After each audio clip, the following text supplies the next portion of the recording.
Welcome to Gopi social academy. நம்ம இன்றைக்கி என்ன பார்க்க போகிறோம் பார்த்தீங்கன்னா, நம்ம சபரீஸ்வரம் பேட்சில் டே நம்பர் 3 நம்ம டே 1 டே 2 வீடியோ அப்லோட் பண்ணியிருப்பாங்க. போய் பார்க்கலாம். இப்போ தான் நம்ம சேனல் ஃபஸ்ட் டைம் பார்க்குறீங்கன்னா, இன்னும் அந்த வீடியோ என்ன பார்க்கலன்னா அதை போய் பார்த்துருவாங்க.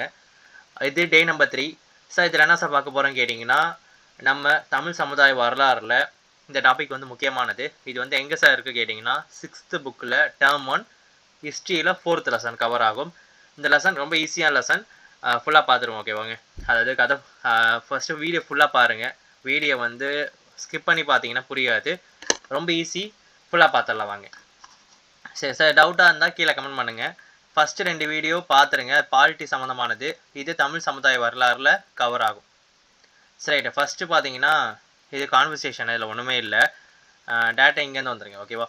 உலகில் வந்து மிக தொன்மையான நாகரிகம் வந்து மெசபோட்டமியா. உலகில் தொன்மையான நாகரிகம் என்னது? மெசபோட்டமியா. அது எவ்வளோ வருஷம் பழமையானதுன்னா 6500 ஆண்டுக்கு முற்பட்டதான். அப்போ உலகில் மிக தொன்மையான நாகரிகம் மெசபோட்டமியா. எத்தனை வருஷம்? 6500 வருஷத்துக்கு முன்னாடி. ஓகேவா. அவ்வளோதாங்க, சிம்பிள். இதே போல் வந்து அரப்பா மொஜிந்தாரா இருக்குல்ல. இப்போ நம்ம சிந்து சிவிலைசேஷன் படித்தோம்னா, சிந்து சிவிலைசேஷனில் வந்து அரப்பா மொஜிந்தாரா படிப்போம். அது ஒரு சிவிலைசேஷன், நாகரிகம். அதே போல் தமிழ்நாட்டிலையும் தொன்மையான நாகரிகம் இருந்திருக்கு, நகர் நாகரிகம்லாம். அதை இங்கே பார்ப்போம். இங்கே ஃபேமஸ் என்னன்னா 3 கொடுத்துருப்பாங்க. மதுரை பற்றி இருக்கும், காஞ்சி பற்றி இருக்கும், பூம்புகார் பற்றி இருக்கும். ஓகே, சிம்பிளாக நம்ம லாஜிக் வச்சுக்கலாமா? பூம்புகார்னது சோழர்கள், காஞ்சினா பல்லவர்கள், அந்த லைனில் வரனால. மதுரை வந்து பாண்டியர்கள், இந்த லைன். ஓகேவா. அந்த 3 நான் வச்சுக்கோங்க. சிம்பிளுங்க, இதில் ஒன்றுமே இல்லை. இங்கே வந்துருங்க. பூம்புகார். பூம்புகார் வந்து பண்டைய தமிழகத்தையும் மிக தொன்மையான நகரங்களில் பூம்புகார் ஒன்று. அதாவது பண்டைய தமிழகத்தில் மிக பழமையான நகரங்கள் இது பூம்புகார் ஒன்று. இங்கே பூம்புகாரில் யார் பிறந்திருப்பா பார்த்தீங்கன்னா, ஒருத்தர் வந்து கோவலன், இன்னொருத்தவங்க யார்? கண்ணகி. இந்த கதை எல்லாத்துக்குமே தெரியும். கோவலன் கண்ணகியை பற்றி பேசுகிற, அவங்கள பற்றி அந்த 2 பேருமே ஒரு கதாபாத்திரம். அவங்கள பற்றி பேசுகிற நூல் வந்து யாருன்னா சிலப்பதிகாரம். இந்த நூலை எழுதுனது யாருன்னா இளங்கோவடிகள். அவர் சேர மரபு. சரியா, இவ்வளோதாங்க. இங்கே பாருங்களேன், கோவலனும் கண்ணகியும் வந்து இந்த ஊரில் தான் பிறந்தாங்களாம், பூம்புகாரில். இந்த பூம்புகார் வந்து ஒரு ஊர் மட்டும் கிடையாது, ஒரு சிறந்த துறைமுக நகரமும் கூட. இங்கே என்னென்னா இதில் என்ன சொல்லியிருப்பாங்கன்னா, ஒரு நாடு இருக்குங்க. சரிங்களா, இது ஒரு நாடு. இப்போ இந்த நாட்டில் வந்து ஒரு பொருள் இருக்கு வச்சுக்கோங்களேன். அங்கே உள்ள மக்களுக்கு போதுமான அளவு இருக்குது, பேலன்ஸ் இருக்கும்ல, எக்ஸ்ட்ரா இருக்கும்ல. எக்ஸ்ட்ரா இருக்க என்ன பண்ணுவாங்க, அந்த ஊர் மக்களுக்கு எல்லாம் போயிருச்சு, மீதி இருக்கும்ல எக்ஸ்ட்ரா, அதை வேற ஊருக்கு என்ன பண்ணுவாங்க, ஏற்றுமதி பண்ணுவாங்க. ஓகேவா. இது ஒரு கேஸ் நடக்கும். இன்னொரு கேஸ் வந்து அதே ஒரு நாடு, இங்கே வந்து நமக்கு பற்றாக்குறை இருக்குது, சஃபிஷியன்ட் வந்து நம்ம மக்களுக்கு கொடுக்க முடியல. அப்போ நம்ம யாரை டிபெண்ட் பண்ணிப்போம்ல, அப்போ நம்ம என்ன பண்ணுவோம், வேற ஊர்லேருந்து இங்கே வந்து இறக்குமதி பண்ணுவோம். இதாங்க கொடுத்துருப்பாங்க. சரி, இங்கே பாருங்களேன். பூம்புகார் ஃபஸ்ட் எங்கே இருக்குன்னா, இது ஒரு துறைமுகம். வங்களா விரிகுடா கடலில் கரையில் அமைந்துள்ளது. அப்படின்னா இதான் என்ன வச்சுக்கோங்க, காவேரி. ஓகேவா. இந்த காவேரி ரிவர் வந்து நிலத்துல தான் இருக்கும். இது போய் கடைசியாக வந்து ட்ரைனேஜ் சொல்லுவாங்க, கரையை கிடக்கிறது எங்கன்னா பே ஆஃப் பெங்காலில் கரை கிடக்கும். இந்த இடத்துல தான் என்ன இருக்குன்னா பூம்புகார் இருக்குது. இப்போது பூம்புகார் அழிஞ்சு போச்சுல்ல, ஆனால் கொஞ்சம் ரிமைனிங் பார்ட்டை போய் பார்க்கலாம். ஆனால் அது என்ன சொல்லுவாங்க, இப்போது மயிலாடுதுறைம்பாங்க. தற்போது எங்கே இருக்குது? மயிலாடுதுறைக்கு அருகில் இருக்குது. இவ்வளோதாங்க. இதுலேருந்து முக்கியம் பூம்புகார் துறைமுகம். இந்த நகரத்துக்கு புகார். இங்கே பாருங்களேன், பூம்புகாருக்கு என்ன பேர் இருக்குன்னா புகார், காவிரி பூப்பட்டினம் அப்படின்னு வேறு வேறு பேர் இருக்குது. பூம்புகாருக்கு என்ன பேர் இருக்குது? புகாரும் காவிரி பூப்பட்டினம் வேறு வேறு பேர் இருக்குது. இது வந்து யாரோட துறைமுகம்? சோழ அரசோட துறைமுகமாக இருந்திருக்கு. இங்கே வந்து நிறையா சிறப்பமாக என்ன இருந்திருக்குன்னா வணிகம் நடந்திருக்கும். இங்கே வணிகம் நடந்துச்சுல்ல, இவ்வளோ பெருமையாக வணிகம் நடந்திருக்கு. எனக்கு யார் சொன்னால், உங்களுக்கு யார் சொன்னால், பொதுவாக யார் இது எப்படி தெரிஞ்சுக்கிட்டோம் இங்கே வணிகம் நடந்திருக்குன்ட்டு? யாரோ ஒரு ஆள் சொல்லியிருக்கணும். ஒன்று கல்வெட்டோ, இல்லை பட்டயமோ, இல்லை நூலோ, இல்லை ஒரு செய்யுளோ இந்த மாதிரி எழுதியிருக்கணும்ல. அது மாதிரி சங்க இலக்கிய நூலான பட்டினம்பாலையில் இந்த பூம்புகாரில் வந்து வணிகம் நிறைய நடந்துச்சு, சிறப்பாக நடந்துச்சு சொல்லியிருப்பார். இந்த பட்டினப்பாளையோட ஆசிரியர் யாருன்னா கடில உருத்திர கண்டனார். ஓகேவா. இந்த பட்டினப்பாளை மட்டும் இல்லைங்க, சிலப்பதிகாரம் சரி, மணிமேகலையும் சரி, இந்த 3 நூலுமே இந்த பூம்புகார் பெருமை பற்றி பேசுது.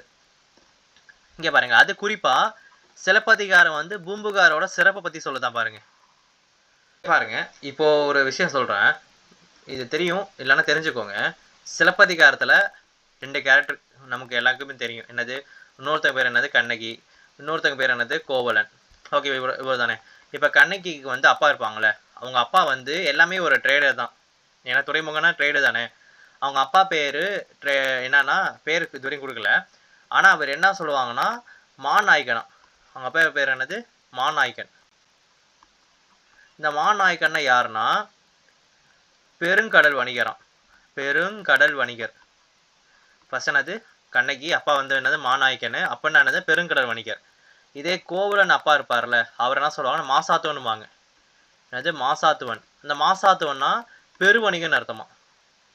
பெருவணிகன். ஓகேவா? அப்போ 2 பேருமே என்னது? வணிகர்கள் தான். பொண்ணு கொடுத்து பொண்ணு எடுத்திருக்காங்க, அதாவது கல்யாணம் பண்ணியிருக்காங்க அர்த்தம். இவர் வந்து இங்கே பொண்ணு கொடுத்துருக்காரு, இவங்க மாப்பிள்ளை எடுத்திருக்காங்க. ஓகே, இவ்வளோதான். சரி, அதான் இங்கே சொல்லியிருப்பாங்க. ஓகேவா? இதுலேருந்து பூம்புகாரை பற்றி தெரிஞ்சுக்கலாம். அடுத்து பாருங்களேன், இங்கே வந்து வணிகம் நடந்திருக்குல்ல, என்னென்ன ஊர் குறிப்பானா கிரேக்க, ரோம், இது மாதிரி நிறைய நாடுகளோட என்ன பண்ணியிருக்காங்க? வணிகம் பண்ணியிருக்காங்க. அதே போல் நிறையா பேர் இங்கே தங்கியிருக்காங்க. இந்த பூம்புகார்லேயே நிறைய வெளிநாட்டு குறிப்புலாம், அதாவது குடியிருப்புனா வெளிநாட்டில் இப்போ என்ன பண்ணுறாங்கன்னா ஒரு பொருளை இறக்குறாங்க, ஏற்றுமதி செய்கிறாங்க, வாங்க வராங்களே. அப்போது அவங்க அங்கேருந்து வராங்கன்னா ஒரு 6 மாதம் 7 மாதம் ஆகும். அப்போ இங்கே தங்கியிருப்பாங்க. இங்கே தங்கிட்டு அவங்க மொழியும் இங்கே உள்ள மொழியும் கற்றுருப்பாங்க. அதனால இந்த ஊரில் வந்து பல்வேறு மொழி பேசப்பட்டுச்சான். இங்கே பாருங்களேன், கப்பல் சரக்குல இறக்கவும் ஏற்றவும் சில மாதங்கள் ஆகும். அதனால இங்கே என்ன பண்ணியிருப்பாங்கன்னா மொழியை வந்து பகிர்ந்துருப்பாங்களாம். அதான் இங்கே சொல்லியிருப்பாங்க. அப்படியே இங்கே வந்துடுங்க. இங்கே தான் இது இருக்கும். பூம்புகாரில் வந்து என்ன பண்ணியிருப்பாங்கன்னா நேர்மையாகவும் ஞானத்துக்கும் பெயர் பெற்றவங்களாம். ஏன்னா ஒரு பொருளை வந்து கம்மியாக வாங்க மாட்டாங்களாம், அதிகமாகவும் வாங்க மாட்டாங்களாம். விற்கிறப்போ கம்மியாகவும் கொடுக்க மாட்டாங்களாம், அதிகமாக கொடுக்க மாட்டாங்களாம். சரியான விலைக்கு தருவாங்களாம். அப்படின்னு வணிகத்தில் கரெக்டாக இருந்தாங்கன்னு யார் சொல்கிறாங்கன்னா பட்டினப்பாலை நூலில் சொல்லப்படுது. இந்த பட்டினப்பாலையோட ஆசிரியர் யார் சொன்னால் கடையில் உறுத்தினங்கனாரா. அவர் வந்து என்னன்னா கிமு 2ஆம் நூற்றாண்டை சேர்ந்தவர். அவர் வந்து என்னது? கிமு 2ஆம் நூற்றாண்டை சேர்ந்தவர் சொல்லுவாங்க. இது நமக்கு தெரிஞ்சுக்கணுங்க. இது நல்லா தெரிஞ்சுட்டு ரொம்ப ஈஸி. கடல் வழியாக என்ன பண்ணுவாங்கன்னா குதிரை வரும். கடல் வழியாக குதிரை வரும். கருமிளகு எப்படி வரும்னா தரை வழியாக வரும். ஓகேவா? வடமலையிலேருந்து தங்கம் வரும். ஓகேவா? மேற்கு தொடர்ச்சி மலையிலேருந்து சந்தனம், தென்கடல்லேருந்து முத்து, கிழக்கு பகுதியிலேருந்து பவளம், ஈழத்துலேருந்து உணவு. இந்த பொருள் எல்லாமே இங்கே ஏற்றுமதி செய்யப்பட்டிருக்கு. ஃபர்ஸ்ட் என்னது? குதிரை வந்து கடல்.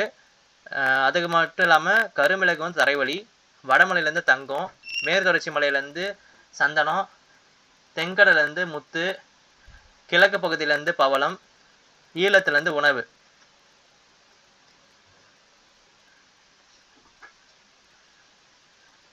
இவ்வளோதாங்க. பூம்புகார் வந்து என்ன சொல்லலாம்? புகார் நகரம் இல்லை காவிரி பூம்பட்டினம் சொல்லுவாங்க. அது மட்டும் இல்லாமல் இங்கே கப்பல் கட்டும் செப்பேனி தளம் இருந்ததாகவும் கூறப்படுது. கப்பல் கட்டுற செப்பேனி தளம் இங்கே இருந்திருக்கான். அதையும் பார்த்து வச்சுக்கோங்க, அது முக்கியம். இது வந்து கிமு 200 வரைக்கும் வந்து இந்த நகரம் வந்து சிறந்து இருந்துச்சான். இப்போ இருக்கானா இப்போ அழிஞ்சிருச்சு. எதனால? கடல் சீற்றத்தினாலும் சரி, கடல் கோளாலும் சரி அலையப்பட்டிருக்கு. என்னது? பூம்புகார் நகரம். இவ்வளோதாங்க பூம்புகார். அடுத்து மதுரை. மதுரை வந்து இந்தியாவில் மிக பழமையான நகரங்களாக இருக்குல்ல, அப்படிப்பட்ட நகரங்களும் மதுரை ஒன்று. அப்போ மதுரை தொன்மையானது தானே. மதுரை வந்து யார் ஆட்சி பண்ணானா, பண்டைய மதுரையில் வந்து யாருன்னா பாண்டியர்கள் ஆட்சி பண்ணியிருக்காங்க, சோழர்கள் ஆட்சி பண்ணியிருக்காங்க, களப்பிரர்கள் ஆட்சி பண்ணியிருக்காங்க. இடைக்காலத்தில் வந்து பிற்கால சோழர்களும் பிற்கால பாண்டியர்களும் அவங்கள தொடர்ந்து யார் வந்திருப்பாங்கன்னா நாயக்கரும் ஆட்சி பண்ணியிருப்பாங்க. அப்போது இத்தனை பேர் ஆட்சி பண்ணனால அங்கே என்ன இருக்குது? கலப்பு நிகழ்ந்திருக்குல்ல. அப்போ எல்லாரோட இதுவுமே இருக்கும். எப்படி சொல்கிறதுனா, இப்போ சோழர்கள் பாண்டியர்கள் அவங்களுக்கு ஒரு மரபு இருக்கும், இவங்களுக்கு ஒரு மரபு இருக்கும். அப்போ எல்லா சமூகம் சேர்ந்த மாதிரி இருக்கும் சொல்கிறேன். ஓகேவா? அது மட்டும் இல்லாமல் மதுரைக்கு அருகில் என்ன இருக்குது? கீழடி. அங்கே அகலாய்வு பண்ணியிருப்பாங்க. மதுரை சிவகங்கை, ஆனால் மதுரைக்கு அருகில். அதெல்லாம் பார்த்துக்கோங்க. அடுத்து பாருங்க, சங்கம் வச்சு தமிழை வளர்த்துருப்பாங்க. கடைசங்க காலத்தில் வந்து எத்தனை புலவர் இருந்திருப்பாங்கன்னா 49 புலவர். இதே போல் கிழக்கு கடற்கரையில் அமைந்திருக்கும் தொண்டியிலிருந்து மதுரைக்கு அகில், சந்தனம், நறுமண பொருள் கொண்டு வரப்பட்டிருக்கான். அதாவது கிழக்கு கடற்கரையில் வந்து தொண்டி அமைச்சிருக்கான். அங்கேருந்து மதுரைக்கு என்ன கொண்டு வந்திருக்காங்களாம், அகிலும் சந்தனமும் நறுமண பொருட்கள் கொண்டு வந்திருக்காங்களாம். அது மட்டும் இல்லாமல் பண்டைய இஸ்ரேல் இருப்பார்ல, இஸ்ரேலோட அரசர் வந்து சாலமோன், அவருக்கு வந்து முத்துக்களை வந்து உபரின்னு இடத்துக்கு வந்து என்ன பண்ணியிருக்காங்கன்னா அங்கேருந்து இறக்குமதி செஞ்சுருக்காங்க. உபரி, இந்த உவரி சொல்லுவாங்க. இந்த உவரி எங்கே இருக்குன்னா கொர்க்கே துறைமுகம் இருக்குல்ல, அது பக்கத்தில் தான் உவரி இருக்கான். அப்போ வந்து சாலமோன் அப்படின்னு சொல்லக்கூடிய பண்டைய இஸ்ரேல் அரசருக்கு, கிரேக்க கிடையாது, இஸ்ரேல் அரசருக்கு வந்து என்ன பண்ணியிருக்காங்க, முத்து வந்து அங்கே ஒரு இடத்துல வந்து இறக்குமதி இருக்காரு. அது என்னன்னா உவரி சொல்லுவாங்க. ஓகேவா? அந்த உவரி எங்கே இருக்குன்னா கொர்க்கைக்கு பக்கத்தில் இருக்கு. ஓகேவா? அதே போல் இங்கே பாருங்க, கிழக்கடைக்கரையில் இருந்து என்னது தொண்டி, அங்கேருந்து மதுரைக்கு என்ன பண்ணியிருக்காங்க, அகில சந்தனம் வந்து இவங்க இறக்குமதி செய்யப்பட்டிருக்கு. அது பார்த்து வச்சுக்கோங்க. தூங்கா நகரம் அப்படின்னா நாலங்காடி அல்லங்காடிம்பாங்க. நாலங்காடினா பகல் பொழுது, அல்லங்காடின்னு அல்லுனா இரவுன்னு அர்த்தம். அப்போ ரெண்டு நேரத்தில் வணிகம் நடக்குதா? அப்போ மதுரை வந்து என்ன நகரம்? தூங்கா நகரம் சொல்லுவாங்க. பெண்களுக்கு வந்து எந்த பயமும் இல்லாமல் இரவு நேரத்தில் அங்காடியில் போய் என்ன பண்ணுவாங்க, பொருள் வாங்குவாங்களாம். அப்படிப்பட்ட பாதுகாப்பான நகரம் தான் அதான் மதுரையா. ஓகேவா? அவ்வளோதாங்க. இப்போ மதுரையில் என்ன பண்ணியிருப்பாங்கன்னா பிற நாட்டு நாணயம்லாம் என்ன பண்ணியிருப்பாங்க, அச்சிட்டுருப்பாங்க, பிரிண்ட் பண்ணியிருப்பாங்க. ஓகேவா? அப்படின்னு சொல்லுவாங்க. இது ரெண்டுமே முக்கியம். ஒரு கிரேக்க வரலாற்று ஆசிரியர் வந்து கிரேக்க வந்து யாருன்னா மெகஸ்தனிக்ஸ். அவர் வந்து மதுரையை வந்து பற்றி சொல்லியிருப்பார். அது மட்டும் இல்லாமல் குப்தரோட அமைச்சரான யாருன்னா சாணக்கிய சொல்லக்கூடிய கௌடில்யர். அவர் என்ன பண்ணியிருப்பாருன்னா அவரோட அசசாஸ்திர நூல் இருக்குல்ல, அதில் மதுரை பற்றி பெருமை பேசியிருப்பார். ஓகேவா? அது மட்டும் பாருங்க, ஒரு மதுரையை சுற்றி வந்து அகழி நிறைய இருக்குமா. அந்த அகழியில் வந்து யானையே அழகா கரெக்டாக போகிற மாதிரி இருக்குமா. அப்படி யானை போகிற மாதிரி அந்த அகழி வந்து அகலமாகவும் இருக்குமா. அகலமான சுரங்கப்பாதை அமைக்கப்பட்டிருக்கும். அடுத்து பாருங்க காஞ்சி. காஞ்சி பொறுத்தவரையும் காஞ்சி கல்வி கற்பதற்கான இடத்தை வந்து பள்ளின்னு அழைப்பாங்க. கல்வி கற்பதற்கான இடத்தை வந்து என்ன இருப்பாங்க, பள்ளின்னு அழைப்பாங்களா. அப்படிப்பட்ட ஏராளமான பள்ளி வந்து இந்த காஞ்சி சுற்றி இருக்கும். சமணர்கள் என்ன பண்ணியிருப்பாங்கன்னா பள்ளி அமைச்சு சமணத்தை சொல்லி கொடுத்துருப்பாங்க சமண மாணவர்கள். இதே புத்தர்கள் இருந்தால் விகாரம்பாங்க. புத்த விகாரங்களில் வந்து புத்த மாணவர்கள் படிச்சிருப்பாங்க. இது என்ன தெரிஞ்சுக்கோங்க. நாலந்தா, ஓகேவா? நாலந்தால யூனிவர்சிட்டி, அங்கே ஒரு ஆள் படிச்சிருப்பார், சீன பயணி. அவர் பேர் வந்து யுவான் சாங்.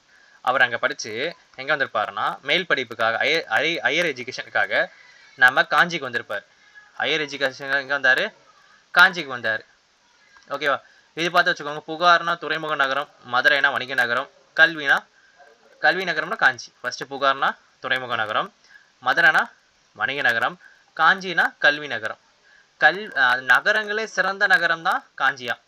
நகரங்களில் சிறந்தது காஞ்சி சொன்னது யாருன்னா காளிதாசன். தெரிஞ்சுக்கோங்க. நகரங்களை சிறந்த காஞ்சி சொன்னது யாரு, காளிதாசன். அது மட்டும் இல்லாமல் கல்வியில கரையில்லா காஞ்சி நாய்மார்கள் ஒருவனான திருநாவுக்கரசர் சொல்லியிருப்பார். இது நம்ம தெரிஞ்சுக்கணும். நகரங்களை சிறந்த காஞ்சி சொன்னது யாருன்னா காளிதாசன். கல்வியில கரையில்லா காஞ்சி சொன்னது யாருன்னா திருநாவுக்கரசர். அது மட்டும் இல்லைங்க, புத்தகையா, சஞ்சி, 7 புனித தலம் இருக்குல்ல, அப்படிப்பட்ட புனித தலங்கள்ல ஒன்று காஞ்சி இருக்குன்னு சொன்னது யாருன்னா சீன பயணியான யுவான் சாங் சொல்லியிருப்பார்.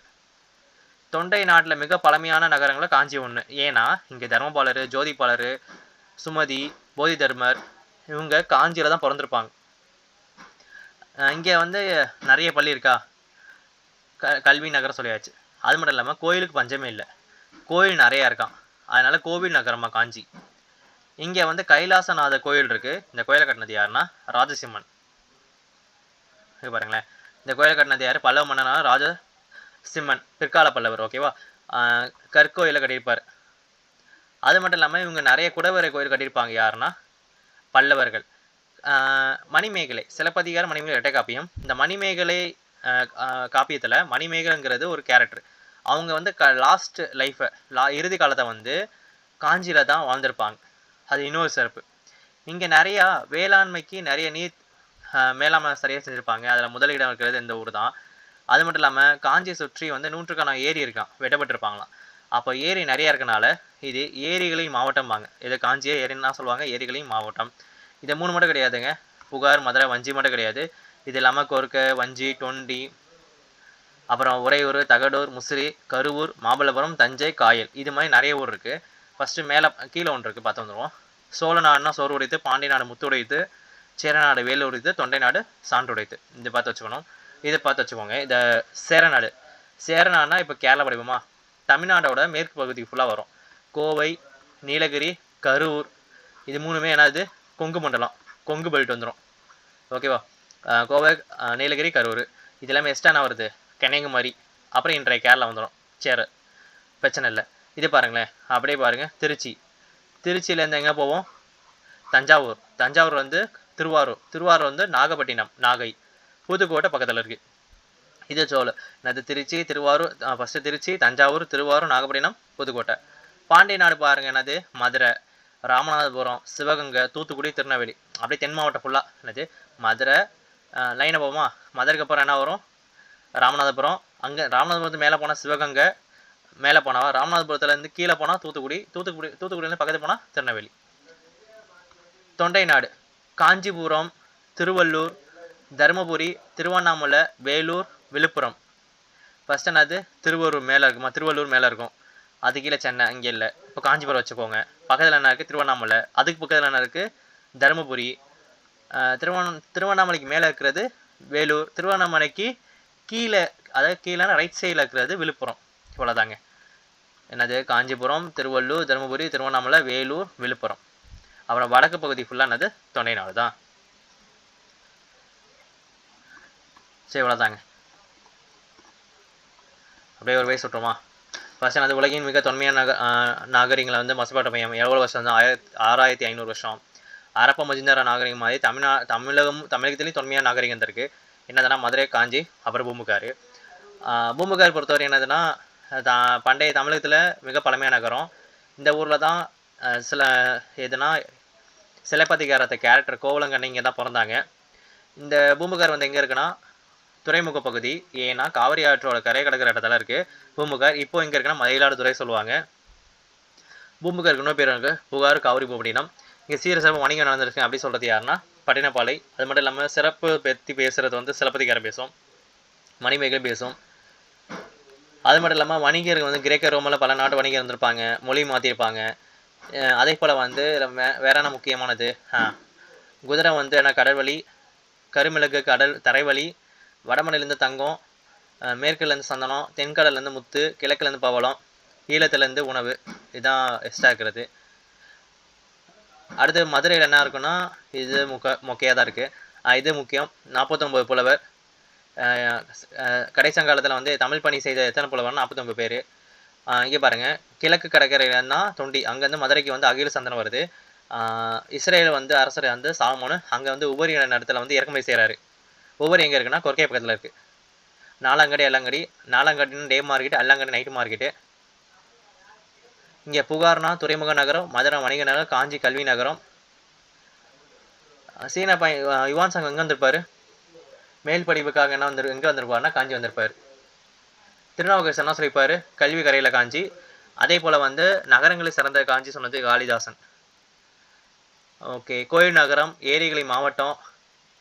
இங்கே ராஜசிம்ம கோயில் கட்டினது யாருன்னா ராஜசிம்மன், அதாவது கைலாசநாதர் கோயில் கட்டினது யாருன்னா ராஜசிம்மன். கடைசியாக சோழ நாடு சோறு உடைத்து, பாண்டிய நாடு முத்து உடைத்து, சேர நாடு வேலு உடைத்து, தொண்டை நாடு சான்று உடைத்து. இவ்வளோதாங்க. இது புரிஞ்சிருக்குன்னு நினைக்கிறேன். ஃபுல்லாக பாருங்கள். கதை மாதிரி தான் சொல்லியிருக்கேன் நினைக்கிறேன். மகன் ஃப்ரெண்ட்ஸ் ஷேர் பண்ணுங்கள், சேனல் சப்ஸ்கிரைப் பண்ணுங்கள். அடுத்த நாளைக்கு பார்ப்போம். நாளைக்கு டே நம்பர் 4. தேங்க்யூ.